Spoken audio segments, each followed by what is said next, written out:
özellikle darbeden sonra zahirde ortaya çıkan bir durum söz konusu. Bu yapının yıllardır gerek askeriye, gerek emniyet, gerekse de devlet bürokrasisi içerisinde birçok alana sızma girişiminde bulundu. Bunun neticesinde de hükümetin özellikle de başta Sayın Cumhurbaşkanı ile olan aralarındaki anlaşmazlık bir iktidar kavgasına dönüşmüştü. Bu iktidar kavgasında başka bir yol kendilerine bulamayan ve iktidarı ele geçirmekten başka bir alternatifi kalmadığı kanaatine varan bu yapı askerlerin öncülüğünde bir darbe girişiminde bulundular. Her türlü hazırlığı ve plan programı gizlilik içerisinde yapmalarına rağmen Allah-u Teala'nın müsaade etmemesi üzerine bu darbe planı ve teşebbüsü her türlü imkan ve hazırlığa rağmen başarısız oldu.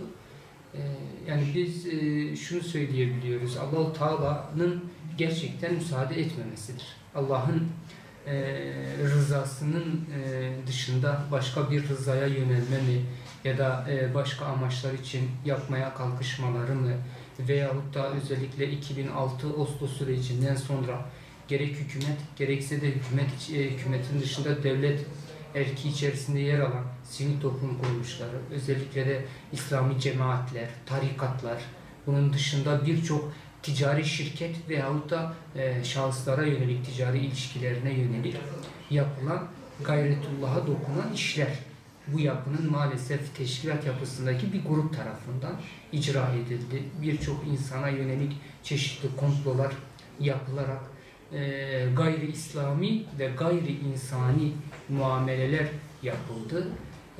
17 ve 25 Aralık ve buna benzer 3-5 ayrı girişim de başarısız kalınca askeri bir darbenin dışında iktidarı ele geçirmenin başka bir yolunun kalmadığını anlayan bu yapı her türlü hazırlığını yaparak böyle bir girişimde bulundular. Fakat Allah'a hesap etmemişlerdi. Allah-u Teala bazı şeyleri vesile kıldı. Her türlü imkanı dünyevi olarak Türkiye'nin süper gücü konumundaydılar. Fakat bir gecede maalesef tüm planları alt üst oldu. Bu yapının tek başına böyle bir darbe girişimine bizce girişmediği, özellikle İsrail, Amerika ve Avrupa Birliği'nin önemli bazı ülkelerinden en azından olurlarını alarak böyle bir girişimde bulunduğu kanaati uygulamalarda, zahirde de bizce gözükmekte. Türkiye'de insan haklarıyla alakalı yaklaşık temsilcilikleriyle beraber 40'a yakın ilde yapılanmış, merkezi de Diyarbakır olan bir yapılanma vardı, Mustazaf Der diye. Bu insan haklarına yönelik bir sivil toplum kuruluşuydu. Başta Mustazaf Der yöneticileri olmak üzere İslami olan bunun gibi birçok sivil toplum kuruluşuna en azından ortadan kaldırma, imha etme, etkisiz hale getirme yönüyle emniyet içerisine odaklanmış karanlık odaklar tarafından, ki darbeden sonra bu odakların ekseriyetinin önemli bir kısmının FETÖ ile iltisaklı olduğu ortaya çıktı. Nitekim bu sivil toplum kuruluşlarına yapılan operasyonlar, baskınlar, gözaltılar, yargılamalardaki dosyalara baktığımızda operasyonu yapan emniyet, fezlekeyi hazırlayan ilgili komiser, iddianameyi kabul eden ve hazırlayan savcılar, karar veren mahkeme heyetinin önemli bir kısmı, kararı onaylayan Yargıtay 9. Ceza Dairesi, hepsi bu yapıyla iltisaklı ve irtibatlı olduğu süreç içerisinde net bir şekilde ortaya çıktı. Bu da bu yapının kendisi dışındaki İslami yapıları ortadan kaldırma girişiminde bulunduğuna net bir göstergesi. Özellikle baktığımızda hedef aldıkları ilk kesim İsrail'e karşı söylemler geliştiren kesimlerdi. Özellikle bu kesime hedef almaları İsrail'e yanaşmaya, İsrail'le işbirliği halinde hareket etme plan ve programında olduklarının bir göstergesiydi. Özellikle 2009-2012 yılları arasında bu yapıya has olan savcı ve emniyet mensuplarının yaptığı operasyonlar İsrail'i kınayan, İsrail'in karşısında olan ve İsrail'in aleyhine söylem geliştiren cemaatlerdi. Bu cemaatlere yakın olan sivil toplum kuruluşları da maalesef bu yapının hedefi altında kalmıştı. Maalesef önemli bir kısmı giderilmedi. Hükümetin özellikle şu anda kadük kaldığı, eksik kaldığı, farkında olduğu halde bilinçli olarak gidermediği ciddi bir mağduriyet söz konusu.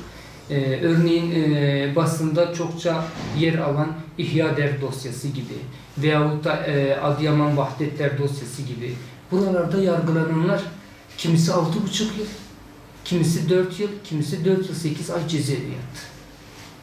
Ve çıktılar. Yatarlarını bitirip çıktılar.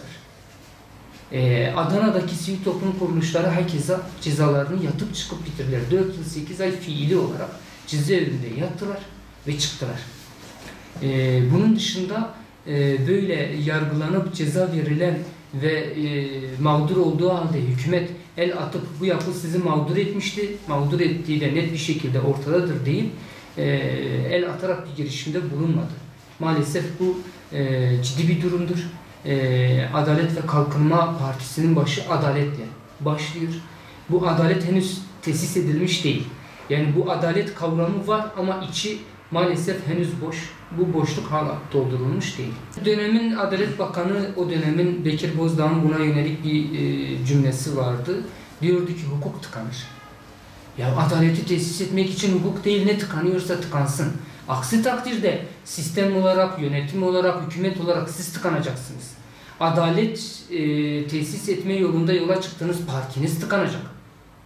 Ve bugün varsanız yarın yok olacaksınız. Hani bunu görmek lazım. Neye mal olursa olsun adaletin bayrağını, bayraktarlığını yapan insanlarız diyorsanız sonucu ne olursa olsun adaletin tesisi için gereğinin yapılması lazım. Ama maalesef 28 Şubat mağdurları diye medyada yer alan ve şu an cezaevini dolduran yüzlerce kişiye yönelik adalet henüz tesis edilmiş değil. Bunun dışında hala yargılaması devam eden dosyalar var. Bu dosyalarda yargı da gereğini yapmış değil. Tamam, yargı bağımsızdır ama fakat niye bir şeyler yapılmıyor? Başka dosyalara baktığımızda yani Ergenekonvari şeylerde hükümetin iradesini net gördük. Ergenekon dediğimiz yapı temiz bir yapı mıydı? Günahsız mıydı? Suçsuz muydu? Hayır. Ama bu yapı onlara da bir tane suçları varsa yanlarına ikincisini, üçüncüsünü de komplolarla katarak büyük bir şişirme yapmıştı. Ve Ergenekon'dan yargılanan yani balyoz davası gibi diğer davalara baktığımızda buralarda suç unsuru dosyada bir sürü delil var. Ama bunun yanında ihtas edilen deliller de vardı.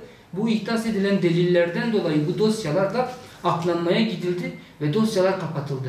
Cezaevinde yatanlara ise trilyona varan maddi ve manevi tazminatlar ödenerek gönüllüleri almaya çalışıldı.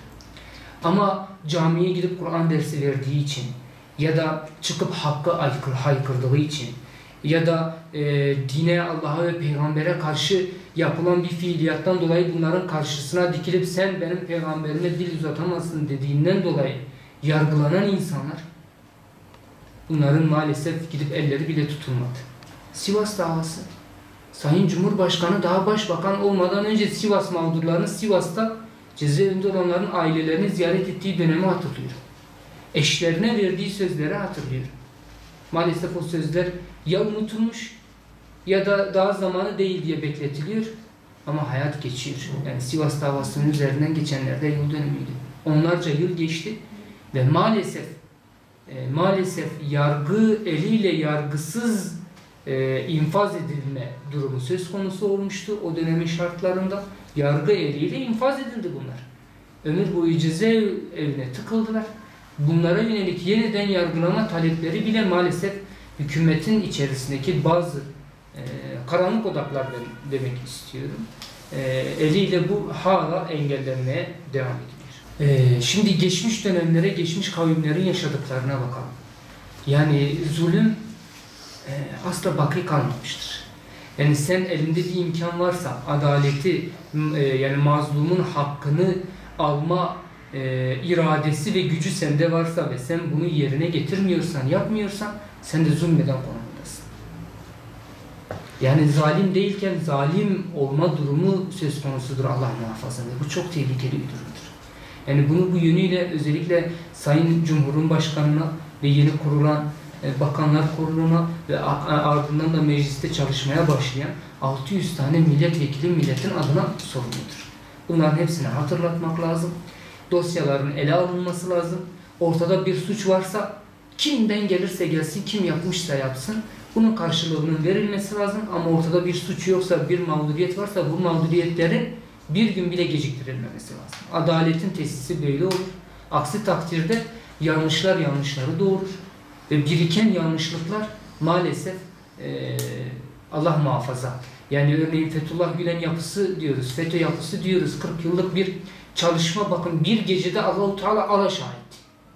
Allah-u Teala'nın iradesi olmazsa ellerindeki imkana karşı kim bunların karşısında durabilirdi Türkiye'de? Ama bakın bir avuç insan silahsız bir şekilde canlarıyla, kanlarıyla meydanlara döküldüler ve 1-2 saatlik direnmeyle bunlar alaşağı oldu. Burada Allah'ın yardımı apaçık ortadadır. Bunu görüp bunu hesap etmek lazım. Allah'a hesap etmeyen, bakın imtihan dünyasıdır. Herkese mühlet verilmiş. Bugün değilse yarın süre dolduğunda gayretullah'a dokunacak işler varsa, ki bu yapı gayretullah'a dokunacak işler yaptığı için bir gecede bakın tüm dünya arkalarında olmasına rağmen alaşağı olurlar. Allah için bu kadar kolaydır. Bizlerin bunları yaşayan insanlar olarak görmemiz ve buna göre hareket edip adaleti tesis etmek için mağduriyetleri bir gün bile geciktirmeden gidermemiz gerekmektedir.